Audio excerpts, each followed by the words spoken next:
lehenik eta behin, jakin behar dugu egiten power moveko sarrera. Hau da. Horretarako bi eskuak jarriko ditu lurrean eta gure gorputzarekin bultzatzen hankak mugituko dugu lekuz. Mugimendu hori dugunean aldatuko dugu eta honela egin behar dugu. Mugimendu hori egiteko gure aldaka gorantz bultzatu behar dugu eta lekuz aldatu, aurrera jarri behar dugu.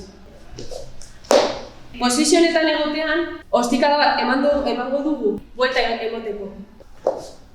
Hemen, ostikada emango dugu airera eta gure eskuak beste aldetara joango dira.